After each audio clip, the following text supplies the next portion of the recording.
Okay, you're welcome. Great to know that you are doing fine. I'm sure you are growing, you are making impact, and you are becoming very, very relevant in the things that you are doing. I want to appreciate you for giving in your time to be with us and to also learn. And we can also learn. Thank you for the opportunity to grow. Today, we're going to be looking at something that has to do with our mentality, and that is going to be 21st century thinker. We're going to be talking about the 21st century thinker. How is he or she supposed to be? What is required of such a person? So we're going to be looking at these things, and I want you to give attention to, because I'm going to be giving you essentials or essential qualities of the 21st century thinker. Now, when you talk about essential quality, the word essential simply means the basic things that make things to become the foundation of any other standard. It's almost looking like it's a necessity, something that if you don't have, you're going to have a problem. So we are going to look at those things. So we will actually explore. We will also think even in the way of what we are listening. And I'm so sure that you will come to a place where you will be blessed. So take your notes. Once again, study further, move on, ask questions, and do the best, for it will be. The first thing that we're going to be looking at as the essential qualities of the 21st century, number one is they ask questions. Now, the 21st century thinker is a person who has a lot of questions. Now, he doesn't just sit down, dismiss his brain, and allow it dead and rot. No, you have to allow it to become something that is rusting. No, the 21st century thinker asks questions. And you're going to find out that it's not just any kind of questions that they ask. So they are full of questions. And that is what is going to divide us or separate us or make us different from any other group or people that existed, probably from the 20th century downwards. And here we are in the 21st century. And how are we supposed to think? The first thing is they ask questions. The second thing is they think strategically. Now, their thinking actually has to have some strategies. You know, you don't just think void. You don't just think completely like an amoeba. No, you think strategically, which means it has to have focus, it has to have priority, it has to have direction, it must have meaning. It must have to carry certain things inside. So the thinking of this 21st century is also strategic. They also use logic. So they are logical in whatever it's going to be. Yes, I know the place of logic. There are areas when you play logic, you are going to be wrong. And then there are areas also that you have to. So most times people will tell you, I want it to be logical in what you are presenting or what you are saying. In another way, bring it out. Let me see the light in the things that you want to do. And in this area, when they begin to use and become logical, first is that they come to a place where they are reasoning. You know, you have to actually reason. And then, but you still also have to come to a place where you become unreasoning. Now, some of the people that actually have caused great challenges and innovations and become inventors, they actually were unreasoning in their thinking. You know, they have to say something. You can imagine the Wright brothers sit down and say, we're going to make something that's going to fly. I mean, you know it, that generally you're going to sit down. You have never seen anything fly. You've never seen any man that has actually sat in something and flew anywhere, and somebody's telling you, we're going to make something that's going to fly. Of course, they have seen the tin model car, but you see, they have never seen anything like that that will lift from the ground and go somewhere else. So I'm saying that they are both reasoning and they are actually also unreasoning.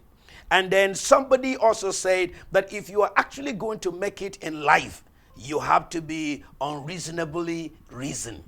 Now, unreasonably simply means that you are thinking it doesn't go with what people are. Something is wrong, something is not just going fine. That is the challenge that we are. So we'll be looking at this.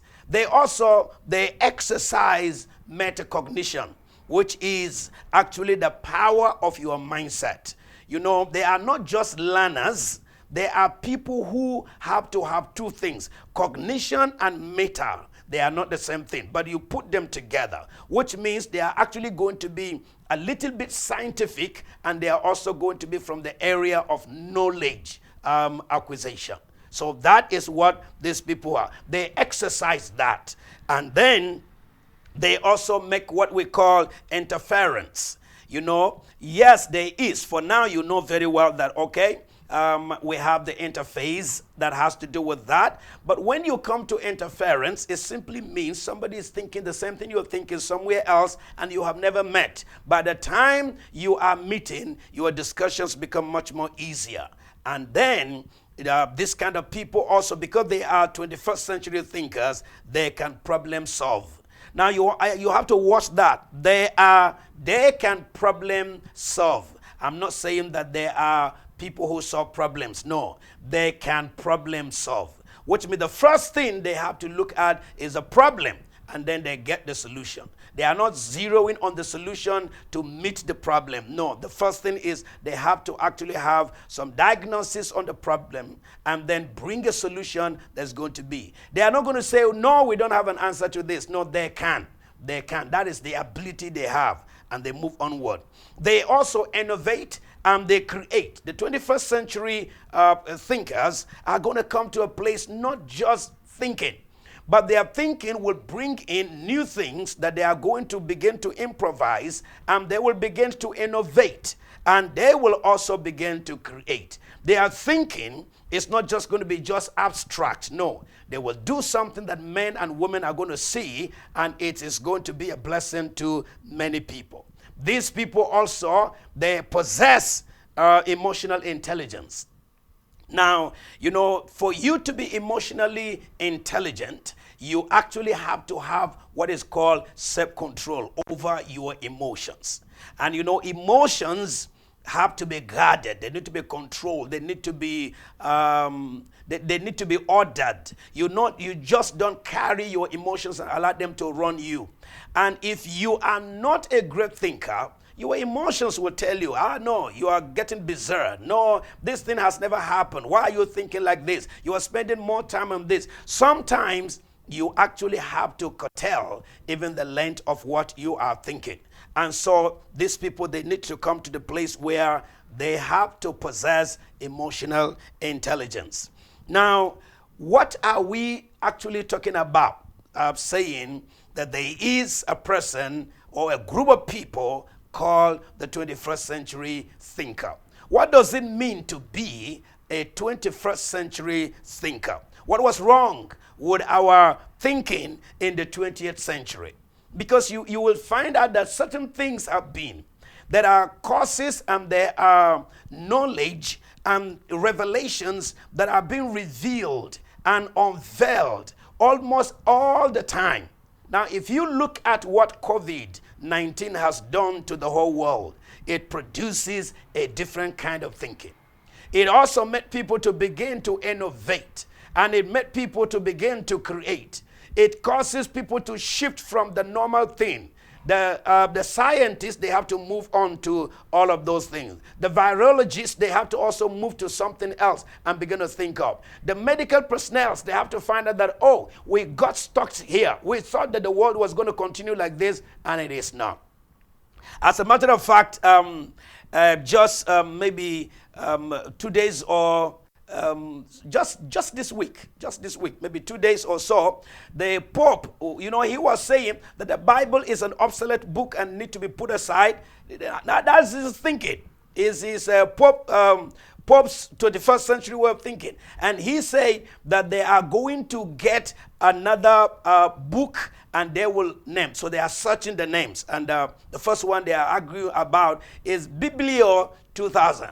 So you are seeing somebody who is not thinking the way it's supposed to be. That they are going to get people who are going to sit together and argue about that. Well, I heard people say signs of the end times, and all kinds of things like that. End times has been there even when Jesus Christ was born. There were end times. So it's just that we are escalating.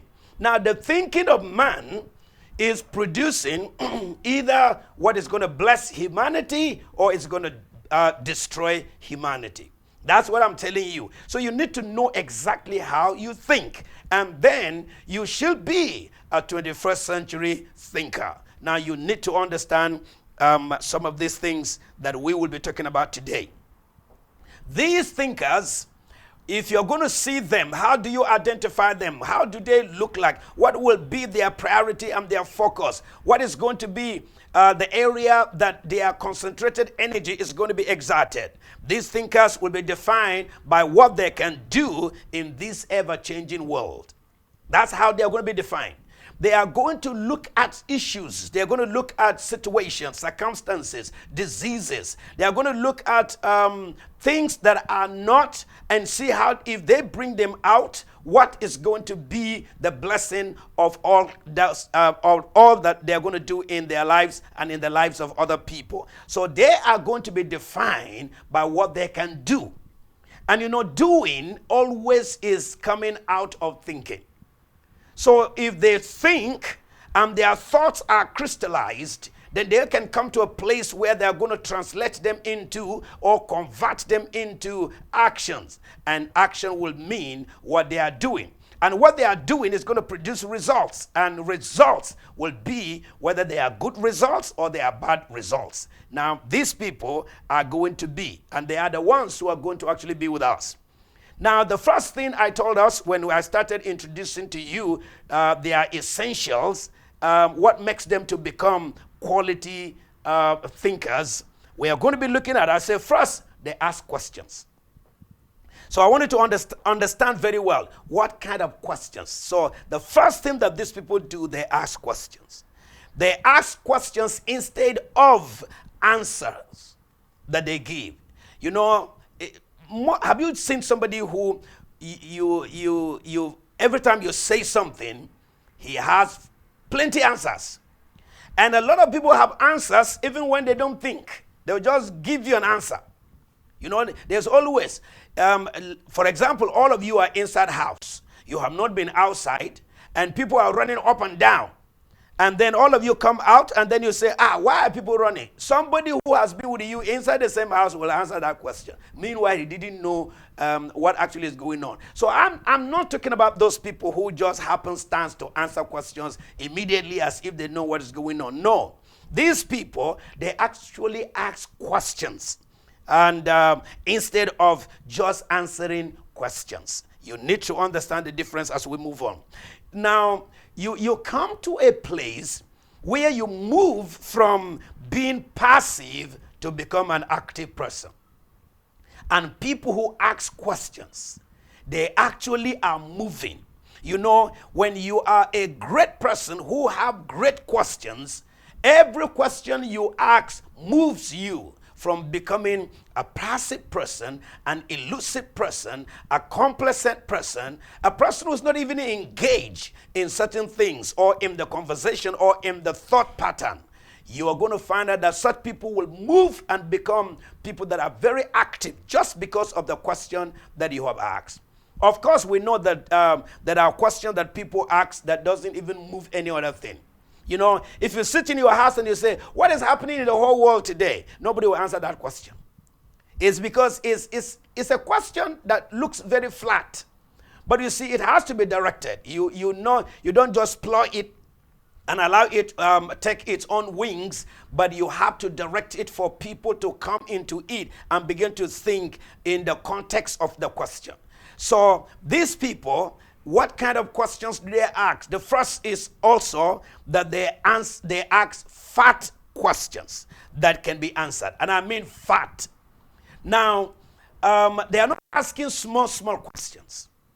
You know, if you check your life, you're going to find out that most of the questions you're asking cannot even irritate you. Most of the questions you are asking can't even make you alert. Most of the questions you are asking cannot make you restless. Most of the questions you ask, they are just normal questions that everybody is going to be. Example, where I'm hungry, where can I get food? Now that's going to be, oh, I need some clothes. I don't have clothes. Where can I get clothes? All of those ones, they are not good questions. These kind of thinkers in the 21st century, they don't ask skinny questions left behind. No, they ask fat questions that can actually have more than one answer if anyone answers at all. So a fat question is a question that doesn't have yes or no. It has the power to give you multiple answers because the question is fat, and therefore people have to think in different dimensions to be able to answer just one question. And so we have to look at that. There is, when you begin to study, Jesus Christ was saying, ask and it shall be given. Now the Christians always believe that verse is just for you to pray prayer. You know, because the context is actually prayer. But the application is not only prayer. When you ask great questions, you are going to get answers. So somebody actually put it this way, very simple. Anthony Robbins put it in his way. Questions are the answers. You know, so the kind of questions you ask, you're going to get the kind of answers. So therefore, questions are the answers. Now, Jesus is saying, ask and it shall be given. Yes, it's going to be. But you see, when you begin to ask great questions, the answers shall also be given. So we are talking about fat questions that will actually provoke multiple thinking and that will bring you multiple questions or answers that will lead us to multiple choices. And then you streamline and then you sift and you come to the place where really this is going to be. Skinny questions are shallow questions and do not require much thought. You know that. For example, you are with your friends and you're just asking questions that are probably silly. Sometimes people will be sleepy. You're asking those questions that they don't even have anything because they are skinny questions. But you see, they are also easy to answer and do not challenge us to higher order thinking skills. They don't. Now, because they are just easy questions. Now, they are skinny, they are easy. And then you can also be assessed by the questions that you actually ask. Somebody is, you know, when you ask a question, somebody look at you and say, what kind of question is that? You know, it's either it is a big fat question or it is a question that people don't even expect you to ask and you are now asking. So we need to have these people to see how we can be part of the kind of. The number two, I said that this kind of people, the 21st century thinker, think strategically. I wanted to, this is how, they don't just think, they think in a manner that is strategic. Now, strategic thinking is deliberate thinking. And deliberate thinking will actually make you to think in that aspect. There has to be deliberateness in your thinking. What is it that I need to achieve or I want to achieve? What is it that I need to do so I cannot be like this again? What is it that I need to do so I can become better? What is it that I need to remove? Who do I meet in my life that will also help sharpen what I am doing? What kind of course am I going to read that will take me to where I want to? What kind of business am I going to get myself into? What kind of relationships am I going to build? They are deliberate questions that people ask. Now, it's not how can I get money? You know, that is not going to be the best thing. What can I do to have money? So the what is going to separate you just from the point that, okay, I need money. How can I get money? Somebody can give you 10 naira and it's money. Somebody can give you 20 naira and it's also money. But when you want to think strategically, then you have to understand that it will drain you. It will arrest you into a point where you have to shut down all other thinking to concentrate on one big focused thinking. So you need to understand this, that strategic thinking is a deliberate thinking. Deliberate, because when you get the answer, you are going to be involved. When you find out what you're going to do, you will separate every other thing and pull all of those things and then move on. And is sometimes referred to as clear thinking. So a deliberate thinking or a strategic thinking is also a clear thinking. Not a spooky, muddy. It's not something that has to do with smoke screen. It is clear thinking, which means I really know what is going to happen. You think towards it, you pay the price for it, because it is so clear that it will give you steps 1, 2, 3, or it will move you from being a passive person to become an active person. The decisions that are made are based on a desired outcome. When you think strategically, you're going to come to a place where the decision that you are going to make is going to be the result you want to achieve. So these people, they don't just think and allow them to be lucid or they become aloof. No, they are thinking specifically, deliberately, because it will result into a decision making. And so the decision they are will determine also the outcome of what's going to be, and determines that specific outcome. We are going to see that some people have done great deliberate thinking, and they have come out with solutions. Even in this country, if you check, you are really going to find out what is. But if we are not, then we'll always be coming. Then our outcomes will not be anything that is good enough. For example, those of you who are Christians, if you go your way and you begin to study and read, you're going to find out Jesus Christ was with his disciples. They had a great meeting, and he taught them so many things. And days have come and gone, and people were now hungry. And they came and they asked him. They say, we want you to dismiss these people to go, because they have been hungry and there's nowhere to feed them in this desert. And Jesus said unto them, you feed them. You know, now when he said that, it provoked thinking. And come and see the answers. The other one said, we don't even have the money. Even if you have the money, it will not serve all of these people. Now, people who think strategically, they are thinking because there must be an outcome when they take a decision based on their thinking. Now, strategic thinking also, it is a way of identifying goals and then work backward to make those goals come to fruition. Now, it's like a destiny set before you.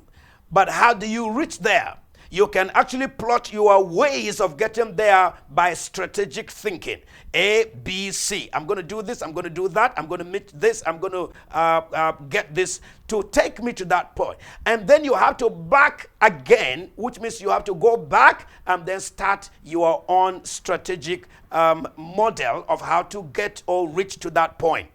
The point here is you have to think, yes, and then backtrack yourself and begin to follow the steps you have put down to arrive at what it is. And because it is deliberate, you are not going to stop halfway. You will end it. If it requires 5 steps to get to that point, you will get there by 5 steps. If it is also requiring 3 steps, that is what you're going to take. If it is morning and evening, you get to that place. It has to be that you have said. When the sportmen are going to have maybe a cup, what do? They will first of all tell them where the game is going to take place. They are also going to tell them this is actually what's going to happen.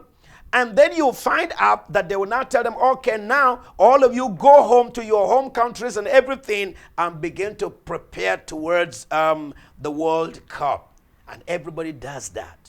So I'm telling you, when you think of where you are going strategically, then you can leave that place. You can even see it invisible. You can have a preferred picture. You can have a mental picture of where you really want to go. And before you know, you have to leave that picture there and come back and start the real work or the process and the steps and the actions that are going to take you to that. It involves long-term goal setting and then making daily based decisions that is going to make you to come to that point of achieving your goal. Long-term goals, you set them. But you see, setting goals does not mean you're going to just achieve them. You have to actually come again, sit down and look at, how do I realize? What decisions am I going to take? What actions am I going to take? Who is going to be involved in the things that I'm going to be doing? Who do I consult? Who do I find out that has been doing this or has done it? And then I will connect with them to help me. So you have to come to the point of that. For you to reach to that point, because it's a long time, you have to actually take decisions daily based on those goals, as well as global decisions based also on. There are decisions you can take in your place. Maybe you also need to find out global also goals, not just the ones you need for your family or for your organization. You can actually have them for your family, for your personal self, but yet you have to come to the place where you can have global decisions. Strategic thinking is an important skill for life. It is an important skill. Now, a skill is something you learn. So actually you can learn how to think. Yes, by not thinking the way you have been thinking. So the only way to take the bad thoughts or the skinny questions and take those easy questions is for you to engage in a thinking that is great. And for you to do that, you have to come to a place of skill. And there are people who actually think. There are organizations. I was reading a book written by Liz Brown. And Liz Brown began to say something which we need to actually look at how he was putting it. He said that there was a time in his life he was looking at, can I actually make it in life? What is it that I'm really going to do? And then, but he was also asking, can I come to the point of actually doing all of these things? And he knew that he can actually do in the theory part of it. But the physical part, which is the action that is translated and the result is going to come, is not. So he now said he has to learn. Why? His teacher told him that you can amount to nothing. He accepted. He told him that they better take you out because you are mentally retarded. You cannot be anything in the future. And he said he accepted it and he sat down like that until one day he met a teacher that said to him, can you come and work something on the board? And he said, no, I cannot do that. And he said to him, why not? And then he said, I am not going to do that because I have been told that I am mentally retarded. And the man said to him, you cannot accept that from any other person. It's a lie. Nobody. You are not. And then he told him, stand up, go there. And what I'm saying here is that from that day, he began to learn a different way of thinking. And when he began to think, he began to improve. And now he is one of the greatest people in the whole world today that has challenged and raised great leaders. And he is still doing it today. So strategic thinking adults make decisions about investments with a goal in mind. Now, if you're an adult, so the thing that we have not actually learned is, where can I make investments? What is it that I want to invest my life into? How do I want my future to look like? It is something that all of us are going to learn, and all of us will move from where we are to that place. Now, we can't sit down and say, well, everything is tough, I cannot make investment. No, you have to. And you have to begin to think from those areas. So how do you change your thinking and become like somebody who is actually thinking and he is investing into the future? You must learn how to think. Now, they also take deliberate steps and are also goal-oriented. This is the point that this strategic thinking can bring. It leads them into deliberate steps. Deliberate steps, it simply means working everything every day and working it according to how you plan, and that you are a goal-oriented person. It may surprise you to know that a lot of people don't have goals. They just wake up and do whatever happens that day. You know, a day is given to you. You don't know how you're going to use it. You don't know what you're supposed to use that day for. In fact, you don't have nothing to hang on all the months. Now, but there are people today that they have actually planned 2022. Their thinking is great. They know what to do in the first 3 months. They know what to do. They also know what to do in everything that goes on. They have planned, they have strategized, so they know they can actually come to the end of March and they will sit down and have what is called they will evaluate what happened to them. What was it that they did well and what was it that was not done? Everything has to come from those points. Now, where they want to be and what is the goal. So this year, 2022, maybe your goal has been, I want to achieve this. Most of you have already left it because January was when you were serious. Now, everything is not going the way you have planned. So you have depleted from your goal. And I'm saying this, that you have to begin to learn the importance of the skill of thinking that leads to deliberate steps that will allow you to be goal-oriented. Focus that this is what I'm going to achieve, and no matter what happens, nobody's going to shift me or derail me from where I want to go. Hold on to it and make sure it is. They will ask how. They will know when they reach that goal. You know, when you set a specific goal, when you arrive, you will know that, yes, I have arrived. I have achieved this goal that I set. But if it is not specific, you will not know. In fact, you will not know the steps to take. You will not know when you have arrived. You will not know what to use. You will not know who to meet. But you have a goal. That is not supposed to be. They look for some type of feedback. Now, a feedback is something you actually get out of what you are doing.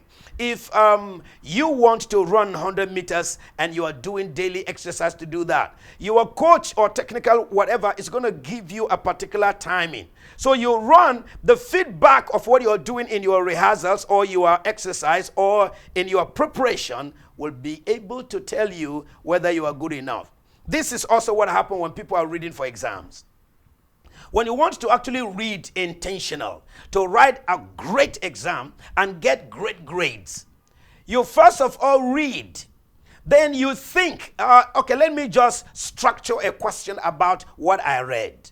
And if you do that one, then you close all the books, you take your piece of paper and your biro, and you start writing the answers. In another way, you're giving yourself a feedback in case I get into that place. This is how it is. And most times, you tax your brain that by the time you almost get there, a lot of things are loaded in your brain because of the constant feedback you have also. A feedback also can tell you, yes, you can make it or you cannot. Then it will not make you to determine whether you're going to change the strategy and move on with the investment of your time and your energy in this.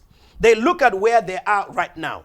Strategic thinkers. They don't just look at where they are and start crying, oh, I am finished, or I am dead, or there's nothing that's going to happen. They look at where they are to be able to know and determine where they are going to go. If where I am today is not good enough, you have the power, you have the right to change it. But if you don't know where you are, you will just stay like that, and then the time and the months and the years will be going, you will still be at one spot. What are the problems they face? These thinkers, this is my present place where I am right now. These are my problems that I am. And you know, problems always come to you revealing the present state of where you are. If you are in a place where you are not doing much, you are not going to have a lot of problems.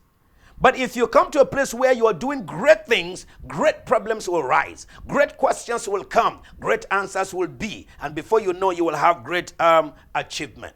They also think about ways to get their goals constantly. That's what they are. They don't wake up worrying about what is happening in Jamaica. They wake up knowing what is happening to my goals.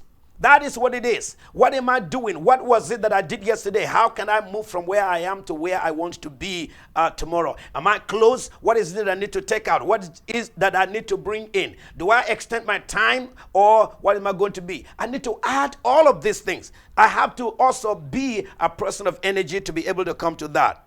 They also look at what steps they are going to take to be there. They look at the future. This is what I'm saying. They look at the future. You know, some people can never see the future. All they see is their present problem. All they see is their environment. All they see is their situation, their circumstances. All that they are feeling is what these people are. They have never looked at the future. But when you begin to look at the future, what ongoing things they have to address to continue down the path towards the desired outcome. When you look at the future, you will be able to train yourself to be able to say no to certain things, no to certain people, no to certain situations, no to certain relationships, and no to certain habits and attitudes, because they will not take you there when you holistically look at the future. And so we need to. The third part of it, which the C part of it, I told us that these people, they use logical reasoning. These are the people we are talking about, the great 21st century thinkers. They use logical reasoning. The process of reasoning allows you to go beyond the given information. Some people take all information and that's all they have. But you see, the great thinkers take information and they have to allow process of reasoning on the information they have received, which means they are going to digest that information. They are going to question that information. They are going to query that information. And they are going to begin to work on that information to get further. That is why somebody can actually get an information, and whatever it's going to do will be far, far greater than even the person who gave the information. So you need to understand that there is a process that you're going to allow if you're going to be a person. Now, we use logical reasoning to clarify problems and figure out solutions. So this is great. To clarify problems and to figure out solutions, you must use logical reasoning. Because when you are logical in your reasoning, you will see it clearer. And then you will see even the problem, really the problem. And then you will begin to. So the better you see the problem, the better the outcome, which is the solution. But if you don't see the problem, you are not going to see the better answer that you are. So logical reasoning uses both deductive and inductive thinking to solve problems. So we have two things now we are coming into it. One is deductive, the other one is inductive. What is the meaning of that? Deductive simply means I need to subtract from this to be able to come into this area. Inductive simply means I need to go deeper. I need to add more of what I need to give it more time. I need to ask more questions. I need to get more clarification. And this also make you to solve the problems that are ahead of you. So deductive thinking is characterized by elimination. You remove. You take things out. And so by the time you do that, you are clearing the table. You are clearing your mind. It is like this. It is the, if this, then that. If this is going to work, all right, that's going to be. If this is not going to work, then that is going to have. Which means you have multiple choices when you have a good thinking. But deductive thinking will actually make you to see which one is needed now, which one can come in, and which one can be there as a standby. That is the kind of thinking that you are. So you are given some clues, then you use those clues to come to the logical conclusion. Now, the clues that you're going to use will bring you completely to the answers or to the solutions that you have.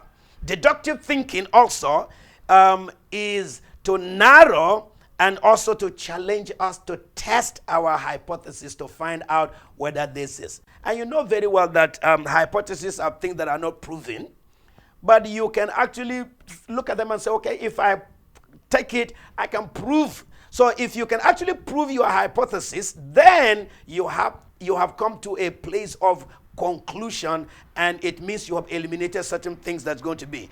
Other than just giving us hypothesis and say, okay, you just go. No, there must be some great things that will come out of what you are suggesting, and we will work on it. What is inductive thinking? Inductive thinking to the 21st century provides the answer. You know, you are not arguing. You are not guessworking. You are not hallucinating. You just know this is actually what it is. So inductive thinking provides the answer. But one must walk backward to make sense of that answer. Yes, the answer is going to be this, but you're not going to get it like that. You have to work on it before you arrive at where it's taking you. It moves from specific observations to broader generalization and understanding. First, it has to do with a generalizing issue. The second part of it is that has to do with understanding. Now, general things sometimes look like they don't actually engage us when some things are general. But when they are specific, it's it. So you have to actually know that if I am going to have an inductive thinking, I need first to observe, and I need to widen the scope. I need to make it more general for me to understand the full thing that actually happens. When you go to a doctor today and you say, I am feeling headache, and you say something else and you say something, what they do is that they know, okay, they can give you medicine for headache and whatever you are saying, but they will say, no. Let's move from being specific to making it generalized. So they will say, okay, we're going to run a test on you. It's going to be withered. So they're going to do malaria, typhoid, all those things they're going to do. Why? Because they want to see the big picture before they start their own prognosis. So inductive thinking challenges us to explore so that we can come to the general theory of or understanding. There must be something that we are arriving at when we come into inductive thinking. The next is they exercise metacognition, and I told you about that. The number 4, the way they think and they exercise metacognition. Thinking involves the operation of cognition, and we're going to be looking at that. What is cognition? It is the capacity to acquire knowledge through reasoning. Just get that. Now, cognition simply means the capacity to acquire knowledge through reasoning. That because you are reasoning well, you have come to know. And the book of Proverbs is there, Ecclesiastes is there, and there are so many great books written by so many people. Because of their reasoning, they made us to acquire knowledge. So that is what we are talking about. So you have the capacity or the ability to acquire knowledge through reasoning. There are some things you can actually sit down and know that if you keep doing these things, you are not going to go anywhere else. By so thinking and acting, you will come to understand that this thing will never make you achieve your goals, no matter what it's going to be. So every one of us has some degree of cognitive ability, which means there are some knowledges you have actually acquired that is coming from your reasoning. Yes, every one of us, whether it is a bad knowledge or it's a good knowledge, your cognitive ability was able to give you such a thing. Some of us are better thinkers than others, of course. You know, when you bring a problem and you set it, somebody will just provide the answer. And you're saying, how did you get to know this? It's like they were ready or they had an afford knowledge before. But it is not. It is just their thinking.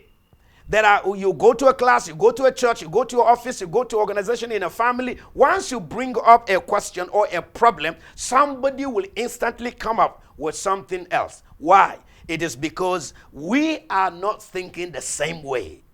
Yes, we don't. And there are some people who take next step and think about also the thinking processes. Now, when you think about what you are thinking, you might have the answer, but somebody will think about what he is thinking. Now, it means you are splitting it and you are getting the whole picture of your thinking. So that you now spread it so wide and you begin to pick the ones that will fit into the thinking that you are. So rethinking about your thinking is actually to redigest again, to finally come out, is this what I am really looking at? And if I get this thing, will I be so happy about it? They are able to step outside themselves and look at how they think. That's the reason, that's the point I'm saying now. That these people, they think better, faster. But it's like you allow them to have a question and they move out of the environment, looking it from outside. They see much more clearer. Now, one person was asked, how do you move in signs and wonders? How do you see people's hearts? How do you see? William Branham. And he said to them, he said, I see people's hearts like you are in a compound that is fenced and the walls are high, but you lift yourself through a ladder and you see inside the compound, so you can describe what you see inside. These cognitive thinkers, they come to a place whereby they don't just see the question, they move behind and look at it from outside, and they have more clearer way of seeing that question than what it was. And then you find people say, now I understand better. Now I got what you are actually saying. They are conscious of their thinking. These people are conscious, not just careless about their thinking. They are conscious about their thinking. And they problem solve as they think. This is called metacognition. So metacognition is for you to think completely from outside, which is the word meta, which we're going to be looking at that shortly. It is that I have a capacity to acquire knowledge through reasoning. And now it's not just reasoning alone. I have to step outside and look inside. And it's like another person is looking into what you already have concluded and coming out with an answer. These people are. So metacognition is often referred to as thinking about thinking. Now that's throwing you into something. Don't just allow your thinking to be. No, move from that thinking into another level. You see, you have to think about your thinking. So when you are thinking about your thinking, it is called metacognition. You have to have that. This can be broadly characterized by planning before acting. So that is, you have to think before you come to act. So that by the time you are acting, you have come to a place where almost the solution is at hand and the problem can be solved. The entire cause of action is planned. That is number one. And then the task began. This is the reason for metacognition. Throughout the task, people monitor themselves and make adjustments with where it is necessary. Now, you have started the plan. It's already on motion. You are not thinking of what you are doing really. And then you monitor what actually is going on before the final thing comes up, in case something will go wrong in the middle of what you are doing.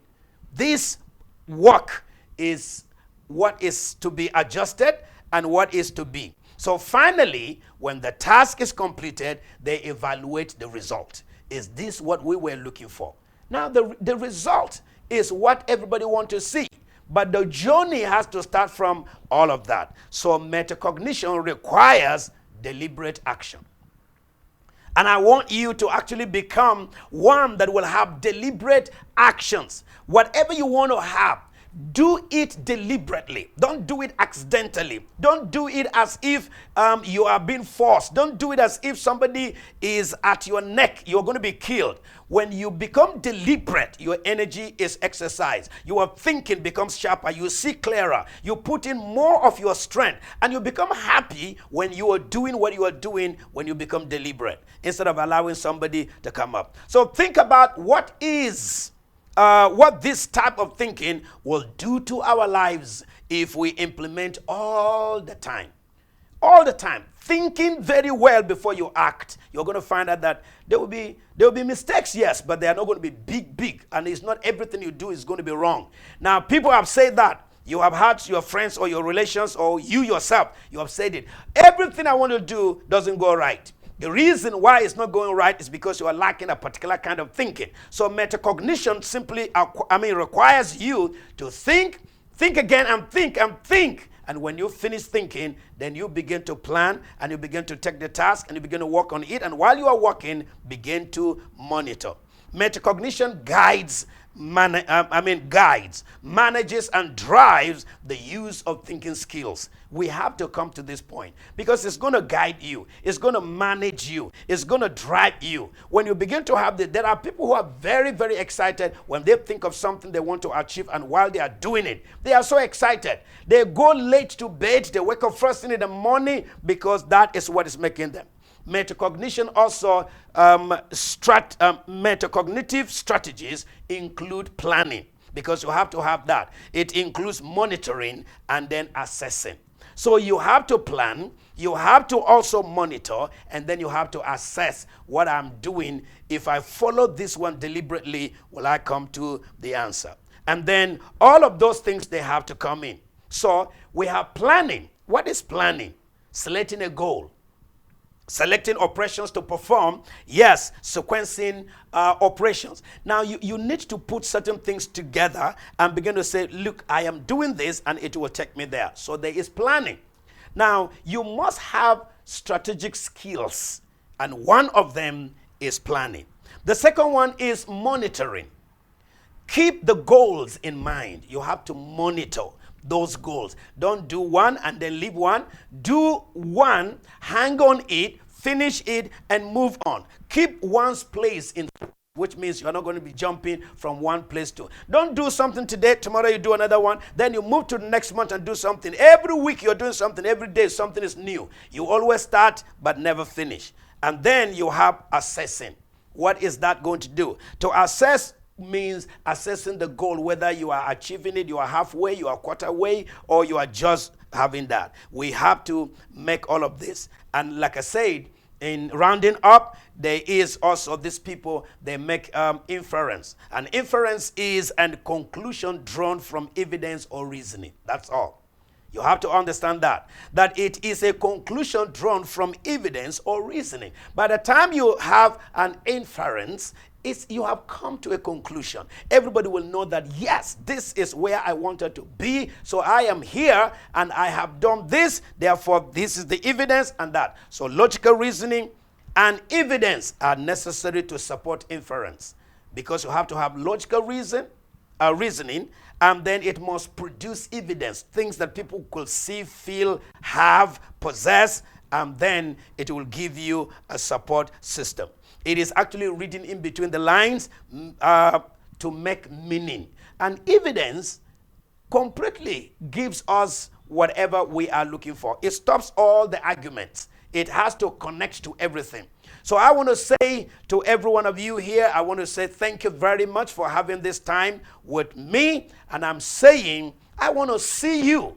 And I want you to move from where you are to become one of the best 21st century thinkers this time, this day, and this period. Be blessed, stay strong, and move your thinking.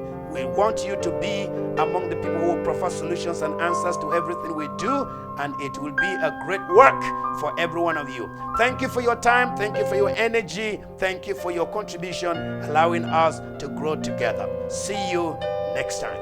Thank you.